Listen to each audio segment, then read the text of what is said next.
Marty, very few people on Wall Street have risen to where you have come to at Goldman Sachs, Chief Financial Officer, co-head of the securities division most recently. You've been at the trading desk in the early 90s when trading was king, right? But in the most recent period, the last 5 years or so, you've seen trading both at Goldman and across Wall Street be in a real secular decline. What happened? How has the business changed? Since 1993, or in the last 5 years, it's changed. There's so many drivers. I wouldn't presume to know what is the principal driver of what you described as the secular decline, but there's a lot of things going on in the world. I would say regulatory change is a part of it, interest rates, quantitative easing for very long periods of time, the cleanup, the aftermath of the financial crisis, the rise of technology, one of the most deflationary things that exists, the availability of data broadly disseminated to everybody, and derived data or analytics on the data, all of these things have combined.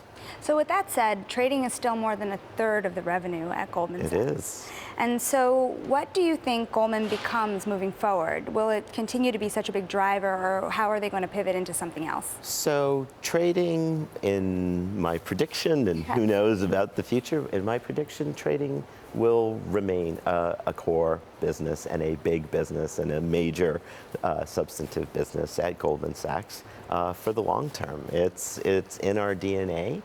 Trading itself is changing in some interesting ways, and I think if you look at what is the generalization of trading, the kinds of products and services that we've built, and you ask yourself, how do you make them available in a digital format, in a digital age, to a broader universe? That is a very exciting evolution for trading that I'd love to talk about. And at the same time, the firm is clearly diversifying and entering new business lines. So we have new leadership at Goldman as well. What does it look like now under David Solomon in the newest era? So absolutely, it's new leadership, and the new leadership is making changes, and the changes are remarkable, and they're decisive, and I buy in with wild enthusiasm to all of them. And at the same time, there's continuity. So David is 1 year, about a year in as CEO, but the way I think of David, I've known him since I rejoined the firm back in 2005 in financing group, right? It's the kind of the same people. I was working with David, Harvey Schwartz, my predecessor as CFO, Mark Nachman, my successor as co-head of the securities division. We were all working in this little group back then, so there's a lot of continuity as well. There's a lot of continuity, but do you think that the firm has a new beating heart to it? If you look towards the future, what's the heart of it? So there's certainly a variety of messages that David, John, and Stephen have disseminated consistently in a way that everybody could hear them. And that is exciting. And so certainly the drive toward more recurring revenue streams is a major theme, and we all hear them loud and clear. The absolute crucial, putting diversity at the center of what we do and saying we will become more diverse, and this is how we're going to do it, and over this time frame. And it isn't a question, it isn't an invitation to debate. Leadership says it's happening, and it's happening. So all of those things are exciting. And then I would say also there's some investments that we've been discussing and planning for some period of time, and under the new leadership team, they are happening, and they are happening at a large scale. So another way the business has been disrupted, and I want to wear your technology hat for just a second. All right. Talk to me a little bit about how you believe technology will change the financial industry in the next 5 to 10 years. So I want to be careful about extrapolating from the past, but I'll note a few of the drivers of technological change in our world in no particular order. So cloud services, open software, APIs, machine learning. And I'll observe that because of the platform that we built at Goldman Sachs, where we put all the data and all the risk and all the tools and all the models and all the reports in one place. Doing things like applying machine learning everywhere is hard, but relatively straightforward because we have the underlying platform. So extrapolating that out, here's one prediction. The old dichotomies that we're all used to in the financial system, buy side versus sell side, market data provider, market data consumer, infrastructure provider, infrastructure user, all of those, how about trader and engineer as two completely different things, right? All of those dichotomies are going away. So Traders Who Code was a program you built, right? It's something that I worked on with many people. It was a natural evolution. Can you survive on Wall Street without knowing how to code today? It's like writing an English sentence. It's an important skill, and at the same time, most of us are not professional authors or novelists or journalists, right? Writing an English sentence is important. I would say the same thing about coding. Understanding the algorithmic way of approaching problems is really important for everybody to get. Actually writing code all day is something that probably relatively few people will do in their jobs on Wall Street. Now, upon leaving Goldman Sachs, I know one of the things that you're doing is teaching a class at Stanford, your alma mater, on how software ate finance. It's the working title. What are you teaching your students? What does this mean?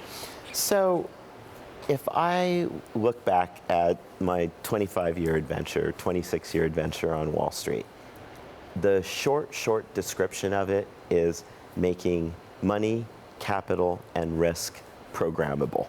And the way we program them is by giving them an API. So I'm one of those people who sees the future architecture of the financial system as being built around APIs. Which APIs are you producing? Which APIs are you consuming? And so that is an unstoppable trend.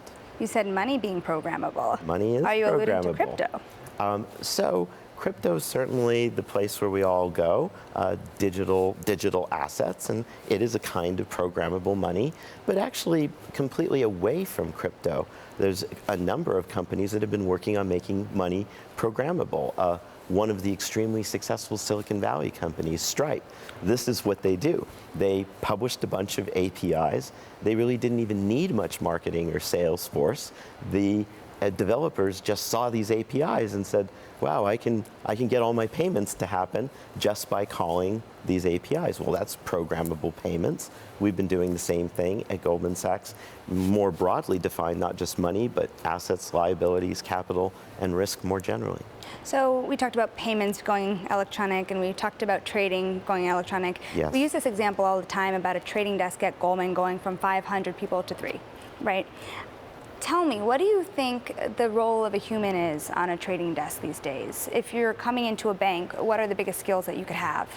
So there are certainly many kinds of manual activities that computers are just better at. And so if you're making markets in a collection of single stocks, computers are just really good at seeing across the universe of single stocks. At the same time, there are always things that human beings do that computers don't do. I don't see that actually really ever changing. What is happening and what may be accelerating is if you are insisting on doing the same activities and doing your job in the same way that you used to do it, that's not a stable career strategy. You need to constantly be evolving. But people with world-class risk judgments, people with world-class relationship skills who deeply understand the challenges of our clients, those people are only becoming more valuable. Now, earlier in this interview, you talked a little bit about diversity and changes at the top. Yes. You started in the 1990s at Goldman Sachs. You were the first openly gay executive, if I'm not mistaken, correct? I got to Goldman Sachs, and as far as I could tell, I was the only out gay person, period. So what was it like, and how has Wall Street changed since the 90s? So what I will say is even back then in the 90s, it was very clear to me that I did a good job and the firm valued me and treated me well, and my being gay, my being Latin was never an issue. It never has been for me, not since the beginning. I didn't have a lot of company, I will say that. And that's more of a head fake. That's more something you just have to process on your own and decide whether that's gonna stop you or it's just gonna be an observation that you make along the way. And then actually I'll say in the specific instance of being Latin, one of my best career moments was when all of a sudden out of the blue I got asked to go to Buenos Aires to talk about risk management in Spanish.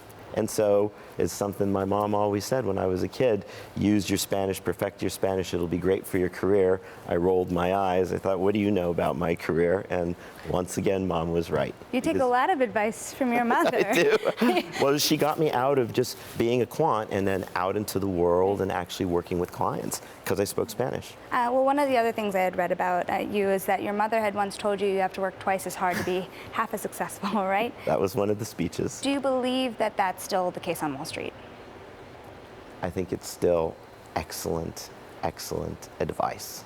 And I see the downside of it. It can be exhausting for diverse people if you follow that strategy, right? If you have a kind of paranoia, will they, the paranoid plural, will they think that I got this job because I'm diverse or because I'm good at the job? Well, to leave no margin of error in their thinking, I'm just going to overdo it. And that can be a recipe for success. It can be exhausting. And then ultimately, it's another bit of my mom's advice. What will people say? What will people think? She used to say, que digan misa, let them say mass. It's a Spanish expression for, I don't care. I'm just going to do what I know is right. I'm going to do my thing and trust that it's going to work out. Do you have any advice on a parting note for executives that are trying to change the culture of their own firms right now? So I would look at what David, John, and Stephen are doing at Goldman Sachs, which is really doing everything at once, and importantly, starting with the message. So David has just made it clear that for our incoming analyst classes, they will be 50% women. And you can subdivide them in a lot of different ways, regionally by functional role, and they will also be 50% women. He just said it as a statement, and he is absolutely serious about it, and it is amazing how quickly it happens. So that's a big part of it. And then also another big part of it is just being incredibly data-driven, right? Having a uniform way across the firm to see where we stand, and then also just saying, well, who are all the people that we interviewed for all of these positions, and what are we doing affirmatively to cast our net really wide, and then holding all the executives accountable to do this not just once in a while, but every single day over large periods of time. It's working.